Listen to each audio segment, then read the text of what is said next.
Movie की शुरुआत में हमें एक कपल दिखाया जाता है जो कि एक बड़े से जहाज में होते हैं और ये जा रहे थे इस्तांबुल। लड़के का नाम होता है जिल और लड़की का नाम होता है फियोना। इनकी शादी 7 साल पहले हुई थी। अब ये लोग जहाज में चल ही रहे होते हैं कि तभी फियोना को सुसु आती है और वो बाथरूम में चली जाती है। जेल उसका इंतजार करता है लेकिन काफी देर तक वो नहीं आती। अब जेल उस बाथरूम का दरवाजा खोलता है और वो देखता है कि फियोना किसी लड़की को संभाल रही है। दरअसल ये लड़की शराब पीकर बेहोश हो गई थी। अब फियोना और जेल उस लड़की को बाहर उठाते हैं और होश आने पर वो लड़की उनसे पूछती है कि क्या तुम इस्तांबुल जा रहे हो। तब फियोना बोलती है कि हाँ, हम इस्तांबुल जा रहे हैं और फिर इसके बाद हम जाएंगे मुंबई। इसी जहाज में एक सरदार जी भी होते हैं और वो इन लोगों से पूछते हैं कि तुसी इंडिया क्यों जा रहे हो जी। इंडिया में तो बदबू है जी, इंडिया में तो बहुत ज्यादा गरीबी है जी। इस पर फियोना बोलती है कि मैं इंडिया जाके रहूंगी क्योंकि इंडिया बहुत ही ज्यादा खूबसूरत कंट्री है, जो कि रियल बात है। अब रात में जेल फियोना से कहता है कि दारू पीने चल ली क्या। फियोना बोलती है मुझे दारू नहीं पीनी, पर तुम पीकर जल्दी आ जाना। अब जेल बार में होता है और उसकी मुलाकात उसी लड़की से होती है जो बाथरूम में बेहोश हो गई थी। जेल उससे पूछता है कि क्या तुम अब ठीक हो, जिस पर वो लड़की कहती है कौन हो तुम। जेल सोचता है कि ये तो बड़ी जल्दी भूल गई, लेकिन वो लड़की मजाक कर रही होती है और वो जेल से बोलती है कि एक बेहतरीन सा जोक सुनाओ कि मजा आ जाए। लेकिन जेल उसे बच्चों वाले जोक सुनाता है और यहीं पर वो लड़की समझ जाती है कि इसके बस का कुछ नहीं है और वो वहां से जाने लगती है। और जेल बाहर खड़े होकर सोचता है कि साला एक जोक भी नहीं आता, जिंदगी पर थू है। और तभी वहां एक आदमी आता है और वो जेल से कहता है कि उससे दूर रहना। जेल बोलता है किसके बारे में बात कर रहे हो। तभी वो आदमी बोलता है कि तुम अच्छे से जानते हो मैं किसके बारे में बात कर रहा हूँ, वो मेरी बीवी है। इसके बाद वो आदमी जेल से पूछता है कि तुम उसके बारे में क्या सोचते हो। तब जेल बोलता है कि वो एक नॉर्मल खूबसूरत सी लड़की है। तभी वो आदमी बोलता है मेन मुद्दे पर आओ जल्दी। जेल बोलता है मेन मुद्दा मतलब क्या। तब वो आदमी उससे कहता है कि तुम उसके साथ गपागप करना चाहते हो ना। अब ये सुनकर जेल का दिमाग हिल जाता है और वो सोचता है कि कौन है ये सन की बुड्ढा। वो आदमी जेल से बोलता है कि मुझे मेरे कमरे तक छोड़ दो। और जब जेल उसे कमरे तक ले जाता है तो वो आदमी जेल को शराब पीने के लिए रोक लेता है और उसको अपनी कहानी सुनाने लगता है। अब यहाँ पर मैं आपको एक बात बता दूं कि इस लड़की का नाम होता है मिमी और इस आदमी का नाम होता है ओस्कर। अब ओस्कर अपनी कहानी जेल को सुनाने लगता है और कहानी की शुरुआत में हमें मिमी दिखाई जाती है जो कि बस में बैठी हुई थी। इसी बस में ओस्कर भी होता है जो कि इस समय एकदम जवान था। इस बस में टिकट चेक करने वाला आता है पर मिमी के पास टिकट नहीं होती और ओस्कर उसे बचाने के लिए अपनी टिकट उसे दे देता है और खुद के एल लगवा लेता है, जिसके बाद उसे बस से बाहर निकाल दिया जाता है। और जाते जाते वो उस खूबसूरत सी कन्या मिमी को देखता है और वो भी उसे देखती है। ओस्कर एक राइटर था इसलिए उसके पास काफी पैसे थे और ओस्कर हमेशा जवान लड़कियों को पेलकर छोड़ दिया करता था। लेकिन मिमी को देखकर उसके अंदर का मजनू जाग जाता है, इसीलिए वो उसे दोबारा मिलना चाहता था। इसलिए वो उसको हर दिन उसी बस में ढूंढता पर उसे वो कहीं नहीं मिलती। पर एक बार ओस्कर होटल में खाना खा रहा होता है और उसका ऑर्डर लेने वाली निकलती है मिमी, जिसको देखने के बाद ओस्कर के अंदर बिजली दौड़ने लगती है और वो बिजली की रफ्तार में जाकर उसे बोलता है कि क्या तुम मेरे साथ डिनर पर चलोगी। जिस पर मिमी कहती है कि हाँ मैं चलूंगी। मिमी एक डांसर होती है और अगले दिन ओस्कर उसको उसकी डांस क्लास से उठा लेता है और उसे होटल ले जाता है जहाँ पर इन दोनों की काफी अच्छी बातचीत होती है और एक दूसरे को पसंद करने लगे थे और साथ में काफी टाइम बिताते थे, साथ में खाते साथ में घूमते। और अब वक्त आ गया था मेन चीज का और उसके लिए ओस्कर मिमी को अपने घर ले जाता है जहाँ मिमी उसके ऊपर भेड़ियों की तरह चढ़ जाती है।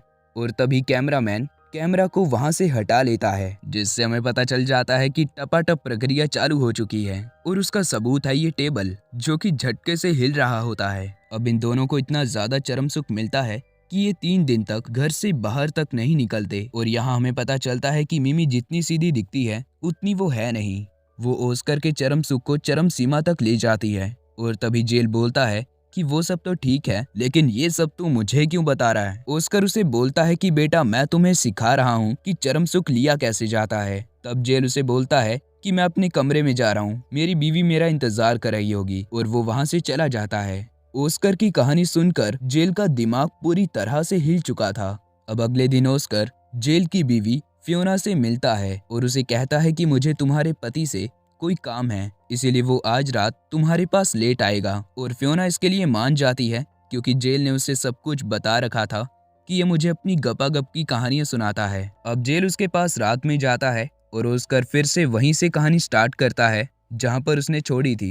वो जेल को बताता है कि मैं और मिमी हर रोज गपागप वाले खिलौने लेकर आते थे और हर तरह का एक्सपेरिमेंट करते थे गपागप करने के लिए। कभी मिमी किडनैपर बनकर आती तो कभी ओस्कर सुअर बनकर आता। मतलब इनका अलग ही चल रहा है।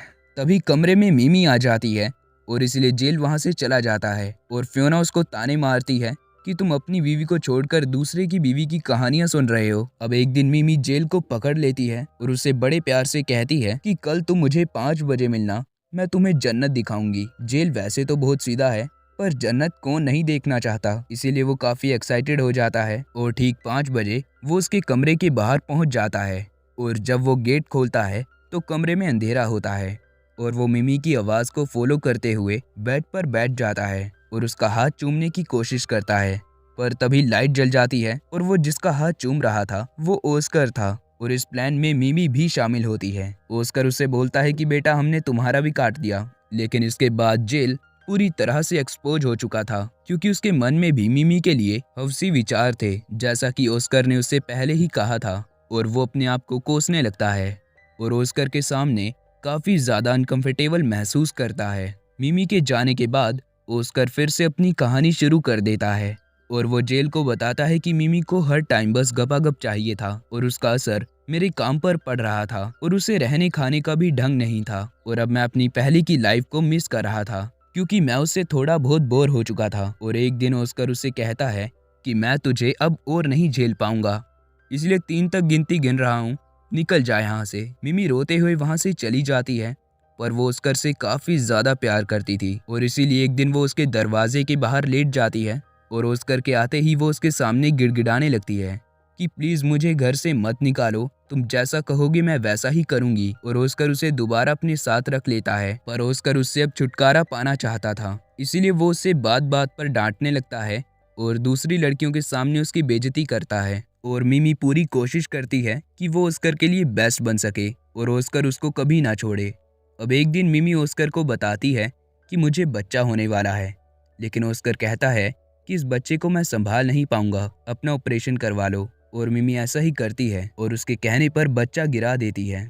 अब ओस्कर सोचता है कि ये ऐसे पीछा नहीं छोड़ने वाली, इसीलिए वो उसे छुटकारा पाने के लिए उसको प्लेन में बिठाकर धोखे से उस प्लेन से बाहर निकल आता है और मिमी को हमेशा के लिए कहीं दूसरी जगह पर भेज देता है। और मिमी को भी थोड़ी देर बाद ये समझ आता है कि ओस्कर उसे धोखा देकर चला गया है और ओस्कर इस कहानी को यहीं पर रोक देता है। लेकिन जेल कहता है जॉनी सिन्स की औलाद मुझे पूरी कहानी सुना, पर ओस्कर उसको एकदम से डोज नहीं देना चाहता था, इसीलिए वो जेल से कहता है कि अब तुम दूध पीकर सो जाओ। अब जेल भी मिमी के लिए फील करने लगता है और जैसे ही वो कमरे से बाहर जाता है तो उसे मिमी दिखती है और वो उसे कहता है कि अब मैं भी तुम्हारे चक्कर में पड़ चुका हूँ। और ये दोनों किस करते हैं और जेल उससे कहता है कि मुझे भी अब चरम सुख चाहिए। तब मिमी उसे बोलती है कि जिस दिन कहानी खत्म होगी तो मुझे बता देना और उस दिन मैं तुम्हें जन्नत दिखाऊंगी।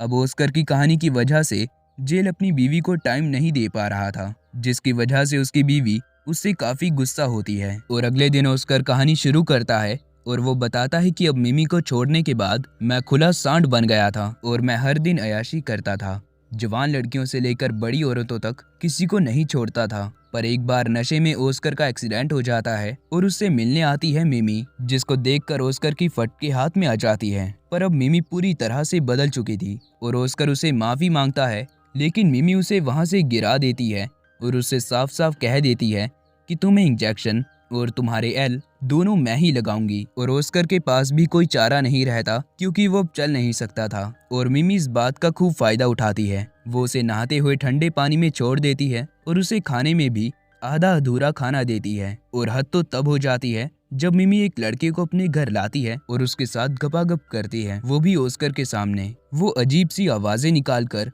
ओस्कर को जला रही थी। ओस्कर चाहता तो उसे छोड़ सकता था पर ये दोनों शादी कर लेते हैं क्योंकि ओस्कर के पास अब कोई चारा नहीं था और मिमी भी उसको प्यार करती थी, लेकिन वो उससे बदला भी लेना चाहती थी। और बस यहीं पर ओस्कर की कहानी खत्म हो जाती है, पर हमारी अब भी बाकी है। अब कहानी खत्म होने के बाद जेल मिमी की बातों को याद करता है कि वो उसे जन्नत दिखाने वाली थी। आज नए साल की पार्टी होती है और जेल मिमी के साथ अंग से अंग मिलाकर डांस कर रहा होता है और वो मिमी से कहता है कि कहानी खत्म हो चुकी है, तो अब तुम मेरे साथ गपागप कब करोगी।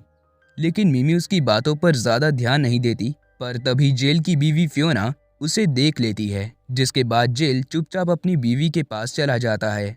लेकिन अब फियोना को बहुत ज्यादा गुस्सा आ गया था और अब फियोना मिमी के पास जाकर उसके साथ वैसा ही डांस करने लगती है, जिसे देखकर जेल खूब दारू पीता है और अपने कमरे में चला जाता है। और थोड़ा होश आने के बाद वो देखता है कि उसकी बीवी तो यहाँ पर है ही नहीं। फिर वो जाता है ओस्कर के घर में, जहाँ पर मिमी और फियोना बिना कपड़ों के एक दूसरे के साथ सो रही थी। जेल समझ जाता है कि इन दोनों ने जरूर गपागप किया होगा। तभी वहाँ पर ओस्कर आ जाता है और वो दोबारा से हिल जाता है और इस बार वो हिम्मत करके मिमी को वहीं पर गोली मार देता है। और अब फियोना एकदम से उठ जाती है और उसको लगता है कि अगला नंबर मेरा है, पर अगला नंबर होता है ओस्कर का। जी हाँ, वो खुद को ही गोली मार देता है। अब फियोना और जेल एक दूसरे से माफी मांगते हैं और इसी के साथ ये फिल्म खत्म हो जाती है। अगर आप इससे भी ज्यादा गपागप वाली फिल्म देखना चाहते हैं तो कमेंट में जरूर बताइएगा।